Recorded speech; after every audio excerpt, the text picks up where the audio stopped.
Hello, welcome sir. ഞാൻ പറഞ്ഞില്ലേ ചേരട്ടെ, mister K K Nambiar. ആ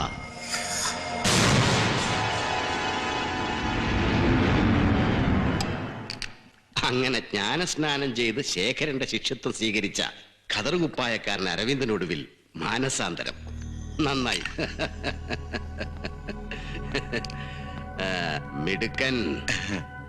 നീയല്ല, ദേ ഇയാള്, ഈ ഹരിവംശിലാൽ. ശേഖരന്റെ ജാഗ്രതയിൽ നിന്ന് നിന്നെപ്പോലെ രക്തഗുണമുള്ളൊരു ചാരനെ ഇങ്ങനെ വലവീശി പിടിച്ചതിന്. കഴിക്ക.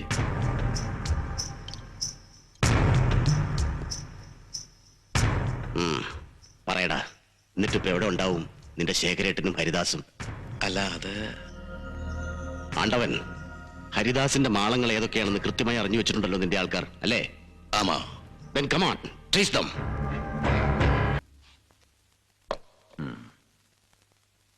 കഴിഞ്ഞ 12 കൊല്ലത്തിനിടയ്ക്ക് പഴയ കസ്റ്റംസ് ഗാർഡ് മുഹമ്മദ് ഉണ്ണി അടക്കം ഇപ്പോഴീ വിൻസെന്റ് പീറ്റർ വരെ 9 കൊലപാതകങ്ങൾ. ലഹരി മരുന്നുകളും നിരോധിക്കപ്പെട്ട വേറെ പലതും ചേർത്ത് കുറേയേറെ കോടികളുടെ ഇടപാടുകൾ. അങ്ങനെ കണക്കുകൾ ഒരുപാടുണ്ട് വിശ്വാസിന്റെ പേരിൽ, അല്ലേ? അതെ. വിശ്വനാഥനും ആണ്ടവനും പന്നലാൽ സേട്ടിനുമെതിരെ സകല സത്യങ്ങളും കോടതിക്ക് മുമ്പിൽ വിളിച്ചു പറയാൻ ഇവൻ തയ്യാറാണെങ്കിൽ it is A clean case, അല്ലേ ഹരിദാസ്? യെസ്.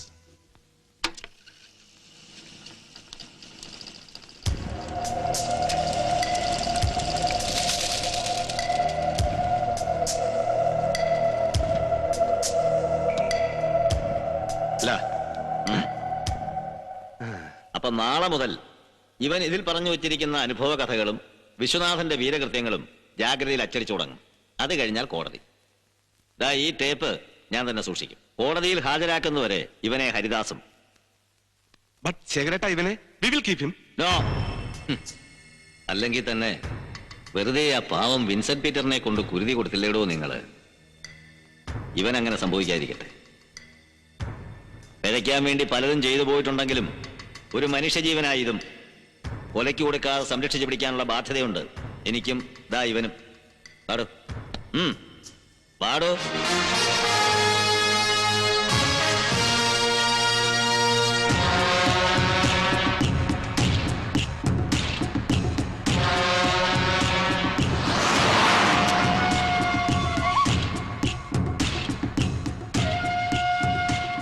ഇതാടോ, ഒരു പേടി തോന്നി തുടങ്ങിയിട്ടുണ്ടോ അതെനിക്ക്?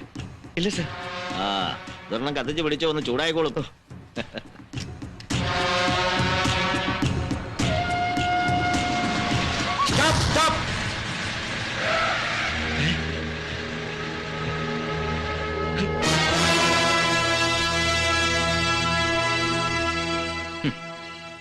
ശരട്ടൻ അങ്ങനെ.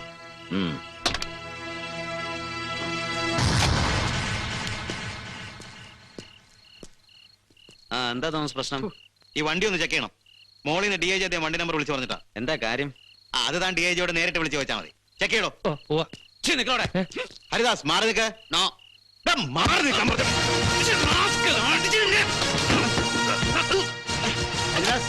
വേണ്ട, വിട്.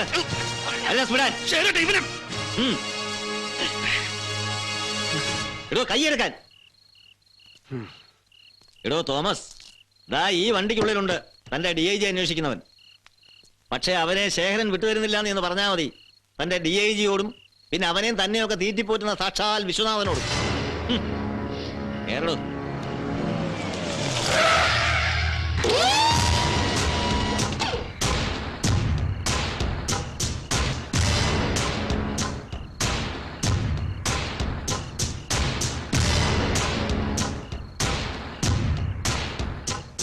ശേഖരേട്ടാ, ബുദ്ധിമുട്ടുണ്ടാക്കരുത്.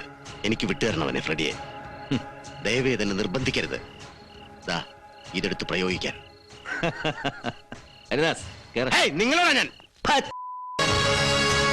ജീവിതത്തിൽ ആദ്യമായി നിന്റെ ഈ വിളറിയ കയ്യിലേക്ക് ഒരു ആയുധമെടുത്ത് പിടിപ്പിച്ചു തന്നിട്ട് ഏത് പ്രാണന്റെയും നെഞ്ചിലേക്ക് അത് ചൂണ്ടിപ്പിടിക്കാനും ഒരു മുടിനാര് പോലും വിറയ്ക്കാതെ കാഞ്ചി വലിക്കാനും നിനക്ക് പഠിപ്പിച്ചെന്ന് ശേഖരനാ. അത് മറക്കണ്ട. വേണമെങ്കിൽ ശേഖരനെ നിന്നെ കൊല്ലാം, ഇവിടെ വെച്ച് അവസാനിപ്പിക്കാം. പക്ഷേ ഒരുപാട് തവണ മരണത്തിൽ നിന്ന് നീന്തിക്കയറിയ ഈ ശരീരവും മനസ്സും നിന്റെ മുന്നിൽ കീഴടങ്ങി കാണണമെങ്കിൽ അതിനി ഒരു 100 ജന്മം കൂടി ജനിക്കണം. നീ നായായിട്ടും നരിയായിട്ടും പിന്നെ നരനായിട്ടും. വാ കേറ്.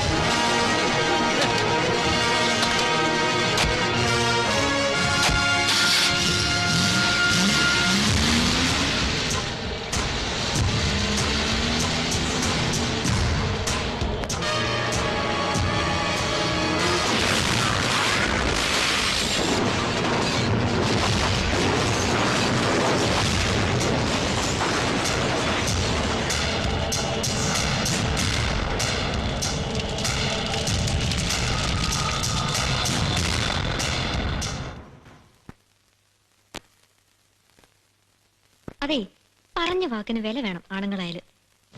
എങ്ങോട്ടെങ്കിലും ഇറങ്ങിയ ഒരു ഒറ്റ പോക്ക് പോയി കഴിഞ്ഞാല് പിന്നെ വീട്ടിലിങ്ങനെ കാത്തിരിക്കുന്നവരെ കുറിച്ച് എന്തെങ്കിലും ഒരു വിചാരം വേണം. എന്തായേ, ശരിയല്ലേ?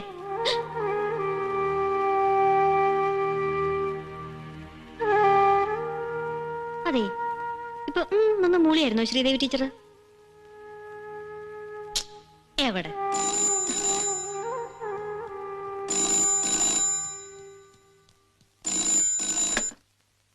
ഹലോ, അതെ, എവിടെന്നാ? എന്റെ ഭഗവതി. എന്താ കുഞ്ചുസേ, ആരാ?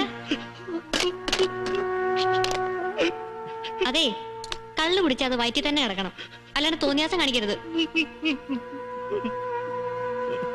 എന്താ കുഞ്ചുമാവാ, എന്തു പറ്റി? കുന്തം ഫിറ്റാടാ, ഫിറ്റ്. കണ്ടില്ലേ വാപത്തി പിടിച്ച് നിൽക്കുന്നത്? ഇന്നേ പത്രാധിപർ ഇങ്ങോട്ടൊന്ന് വന്നോട്ടെ, ഇന്നത്തെ കൊണ്ട് എല്ലാം അവസാനിപ്പിച്ചു ഞാൻ.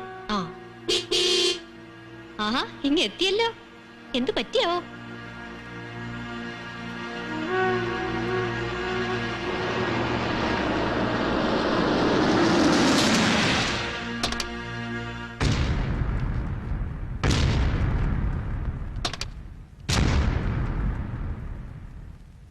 അയ്യോ, ഞാൻ വിചാരിച്ചു പത്രാധിപർ അദ്ദേഹത്തിന്റെ വരവാണെന്ന്. നല്ല ആൾക്കാരാ.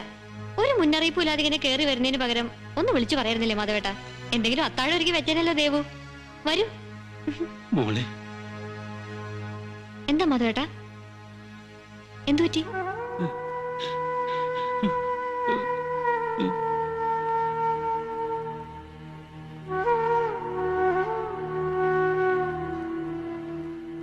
നന്ദൻ, പ്ലീസ്, എന്താ പറ്റിയത്? ദേവു, അത്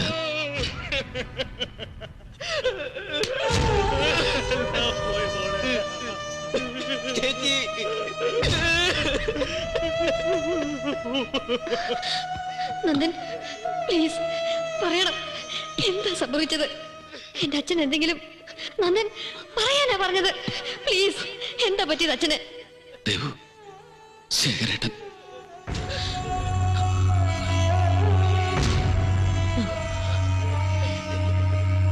നോ. ദേവു, ദേവു, ഞാൻ പറയുന്നതൊന്ന്. നോ.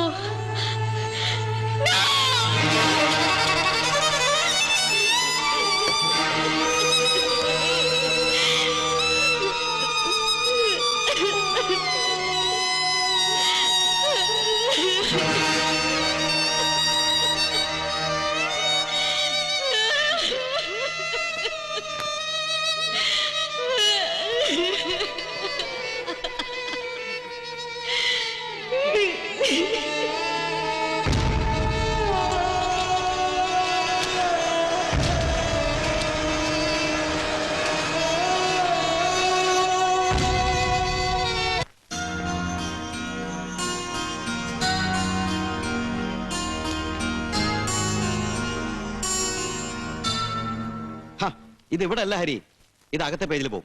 എന്നിട്ട് ഇവിടെ അനുശോചനങ്ങളുടെ തീരാപ്രവാഹം. ഇവിടെ അല്ലേ? ആ, അങ്ങനെ. മോളിങ്ങി വന്നോ?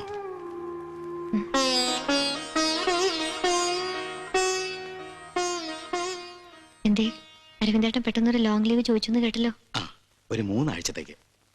വയ്യ മോളെ, ശേഖരേട്ടൻ ഇങ്ങനെ പെട്ടെന്ന് ഇല്ലാതായി പോയപ്പോ പിടിച്ചു നിൽക്കാൻ വയ്യാത്തൊരു നീറ്റല്, വല്ലാത്തൊരു വീർപ്പുമുട്ടല് ഈ ഓഫീസിന്റെ ഉള്ളില്. തിരിച്ച് രാഷ്ട്രഭൂമിയിലേക്ക് തന്നെ പോവാൻ അരവിന്ദേട്ടൻ ഒരു ശ്രമം നടത്തുന്നുണ്ട് എന്നും കേട്ടു. അയ്യോ, മോളോട് ഇതാര്? ഇന്നലെ രാഷ്ട്രഭൂമി മാനേജിംഗ് ഡയറക്ടർ നരേന്ദ്രനെ ചെന്ന് കണ്ടിരുന്നു, കോട്ടയ്ക്കൽ വെച്ചിട്ട്. അല്ലേ? അയ്യോ, അത് വെറും ചുമ്മാ. അദ്ദേഹത്തിന്റെ പിഴിച്ചിൽ എങ്ങനെയുണ്ട്, കിഴി എങ്ങനെയുണ്ടെന്നെല്ലാം സുഷമ വെറുതെ ഫോണിൽ വിളിച്ച് സുഖവിവരം അന്വേഷിച്ചപ്പോ എന്താ പറയാ, കുട്ടി നേരിട്ട് വന്ന് എന്റെ അസുഖം അറിഞ്ഞാ മതിയെന്ന് നരേന്ദ്രേട്ടന് ഒരൊറ്റ വാശി. പിന്നെ സുഷമയ്ക്ക് ഒരു കൂട്ടിന് വെറുതെ കൂട്ടത്തിൽ ഞാനും പോയി ചെന്ന് കണ്ടു എന്നല്ലാതെ. ഞാൻ വിവരം അറിഞ്ഞതുകൊണ്ട് ചോദിച്ചെന്നേ ഉള്ളൂ. ആ ഹരി, തീർന്നില്ലടോ ഇതുവരെ? ആ തീർന്നു. അനുശോചനങ്ങളുടെ തീരാ പ്രവാഹം. ശേഖർജിയുടെ ദേഹവിയോഗത്തില് ആരൊക്കെയാണാവോ ഇപ്പോഴും നിർത്താതെ കണ്ണീരൊഴുക്കുന്നത്? അത് സംസ്ഥാന സഹകരണ മന്ത്രി ജർമ്മനിയിൽ നിന്ന്, പിന്നെ അമേരിക്കയിലെ ഫിലഡൽഫിയയിൽ വെച്ച് വിവരം അറിഞ്ഞിട്ട് സംസ്ഥാന ആഭ്യന്തരമന്ത്രി, പിന്നെ പ്രതിപക്ഷ നേതാവ് പി.കെ. ആൻഡ്രൂസ് ഡൽഹിയിൽ നിന്ന് അല്ലേ? അതെ. പിന്നെ കിടന്ന കിടപ്പിൽ നമ്മുടെ രാഷ്ട്രഭൂമി നരേന്ദ്രേട്ടൻ ഒരു സന്ദേശം പറഞ്ഞു തന്നു ശേഖരേട്ടനെ കുറിച്ച്. നേരിട്ട് സ്ഥലത്തില്ലായിരുന്നെങ്കിലും പകരക്കാര് വശം നല്ല അസല് റീത്ത് കൊടുത്തയച്ചിരുന്നു ഇവര് 4 പേരും. അവന്റെയൊക്കെ റീത്തിന്റെ അടിയിൽ കിടന്ന് ശ്വാസം മുട്ടി പൊളഞ്ഞിട്ടുണ്ടാവും എന്റെ അച്ഛൻ. മോളെ, കാഴ്ച ബംഗ്ലാവിലെ കാണ്ടാമൃഗം ചെരിഞ്ഞാലും റീത്ത് വെക്കാൻ ഇളിച്ചു കാട്ടി നിൽക്കുന്ന ഇവന്റെയൊക്കെ പേര് പോലും മേലാൽ അച്ചടിച്ചു പോകരുത് ശേഖരന്റെ ഈ പത്രത്തില്. അല്ല മോളെ, ഒരു മരണമെന്നൊക്കെ പറയുമ്പോ ആരോടായാലും ചില ചെറിയ വിട്ടുവീഴ്ചകളൊക്കെ ചെയ്യണം നമ്മള്. പ്ലീസ്. ഇനി ഞാനായിട്ടൊരു ധിക്കാരം കാണിച്ചൊന്നും വേണ്ട. തീരെ ചവച്ചു കൊട്ടയിൽ എറിഞ്ഞോളൂ. അവിടെ അവന്റെയൊക്കെ സ്ഥാനം. ആ പിന്നെ മോളെ, ഒരു മിനിറ്റ്, ഇതിനിടയ്ക്ക് അത് പറയാൻ വിട്ടുപോയി. ഇന്നലെ ക്ലബ്ബിൽ വെച്ച് കണ്ടപ്പോ ആറം പറഞ്ഞിട്ടാ ഞാൻ വിവരം അറിയുന്നത്. ബാങ്കിൽ നിന്നുള്ള നമ്മുടെ ലോണിന്റെ കുടിശ്ശികയ്ക്ക് ജപ്തി നോട്ടീസ് അയക്കാൻ തീരുമാനിച്ചിരിക്കുക അവര്. അല്ല, ഇനിയിപ്പോ ശേഖരേട്ടൻ ജീവിച്ചിരിപ്പില്ലാത്ത സ്ഥിതിക്ക് മോളിൽ നിന്നുള്ള പ്രഷറിന്റെ മുന്നിൽ പിടിച്ചു നിൽക്കാൻ ബുദ്ധിമുട്ടാന്നാ ആറമ്മന്റെ സ്റ്റാൻഡ്. മോളുടെ ഈ കഷ്ടപ്പാട് ഓരോന്നിങ്ങനെ കാണുമ്പോ എന്റെ ഒരു അഭിപ്രായത്തില് നമുക്കിത് ആർക്കെങ്കിലും അങ്ങ് വിറ്റ് കളഞ്ഞാലും മോളെ ഈ പത്രം. അല്ല, കേൾക്കുമ്പോ മോൾക്ക് വിഷമം ഉണ്ടാവുമെന്ന് അറിയാഞ്ഞിട്ടല്ല അരവിന്ദേട്ടന്. പക്ഷെ ഇപ്പോഴാവുമ്പോ ചിലരെങ്കിലും അങ്ങ് നിൽപ്പുണ്ട് ജാഗ്രത വാങ്ങിയാൽ കൊള്ളാന്നുള്ള താല്പര്യത്തില്. ഇനി ഇതും കൂടെ അങ്ങ് നിന്ന് പോയാ പിന്നെ അരവിന്ദേട്ടന് മനസ്സിൽ അങ്ങനെ പ്രത്യേകിച്ച്. ആ ഇടയ്ക്ക് സുഷമ വിളിച്ചപ്പോ താല്പര്യം പോലെ പറഞ്ഞിരുന്നു നമ്മുടെ വിശ്വേട്ടൻ, Travancore news papers company chairman Vishwanathan. മോള് വിശ്വേട്ടനോടൊന്ന് സംസാരിച്ചു നോക്കിയാൽ. മോളെ, എന്താ ഇത്? സ്വന്തം ജീവിതം കൊടുത്ത് നിലനിർത്തിയത് എന്റെ അച്ഛൻ ഈ പത്രം. എന്നിട്ട് ഞാനിത് വിശ്വനാഥനെ പോലെ ഒരു റിച്ചർഡ് 4th rate രോഗിന്റെ കാൽ കീഴിൽ കൊണ്ടുവച്ച് അടിയറവ് പറയണം, ഏറ്റെടുക്കാൻ അപേക്ഷിക്കണം അല്ലേ? ഉളുപ്പില്ലാതെ പോയല്ലോ അരവിന്ദേട്ടൻ നിങ്ങൾക്ക് എഴുന്നള്ളിക്കാൻ. You are so dirty, so cheap, so nasty. അയ്യോ മോളെ, ഞാൻ മോളെ.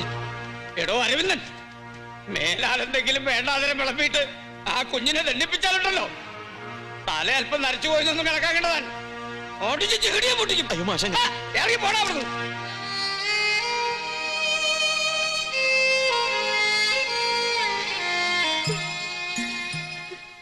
അയ്യേ, ആരെങ്കിലും ഒരു പോഴത്തം പറഞ്ഞെന്ന് വെച്ചാൽ അതിനിങ്ങനെ കരയാൻ അവളൊരുത്തി. നാണക്കേട് കരുത. എണീതി എവിടുന്ന്?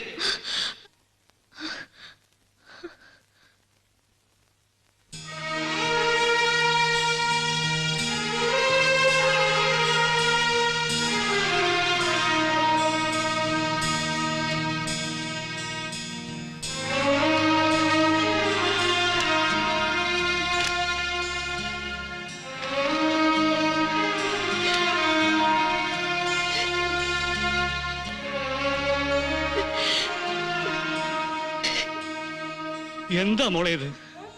മോൾ എന്തിനാ ഇങ്ങനെ വെറുതെ? അതിനിവിടെ ഇപ്പൊ എന്ത് പറ്റിയെന്നാ? ഇത് കണ്ടില്ലേ, ഒരു കുഴപ്പമില്ല എനിക്ക്. വേണ്ട വേണ്ട, ഇനി എന്റെ കണ്ണ് അറിയില്ല. ആദ്യം കണ്ടിട്ട് പിന്നെ ഇവിടെയുള്ളവർ കൂടി വിഷമം തോന്നിക്കണ്ട എന്നൊക്കെ വലിയ കാര്യത്തിൽ വാക്ക് പറഞ്ഞതാ കാലത്തിക്കോട്ട് പുറപ്പെടുന്ന മുൻപ്. എന്നിട്ടിപ്പോ കുഞ്ചൂസേ, ഇനിയിപ്പോ ഇതിന്റെ പേരിൽ മൂക്ക് പിഴിയാനും നിലവിളിക്കാനും ഒന്നും പുറപ്പെടണ്ട കേട്ടല്ലോ. അടങ്ങി ഒതുങ്ങി ഇരുന്നോണം ഒരു ഭാഗത്ത്. ആ അശ്വതി, പണ്ടൊരു 6-7 മാസക്കാലം സ്വന്തം വാറ്റുവരയിലെ ശേഖർജി ഒളിപ്പിച്ചിരുത്തിയ ഒരാളുടെ അനുഭവക്കുറിപ്പാ. കുഞ്ചൂസിന് ഓർമ്മ കാണും, ഇടയ്ക്ക് പറയാറില്ലേ അച്ഛൻ ആദ്യമായിട്ട് റാക്ക് കുടിക്കാൻ പഠിപ്പിച്ച ഒരു രാഹുണ്യേട്ടനെ കുറിച്ച്. ആ ആൻഡ്രൂസിന്റെ നരേന്ദ്രന്റെ ഒക്കെ അനുശോചനത്തിന് പകരം ഇത് കൊടുക്കാം നമുക്ക്. This is so touching. ഓ, വായിച്ചപ്പോ വല്ലാണ്ട് കണ്ണു നിറഞ്ഞു പോയി എനിക്ക്.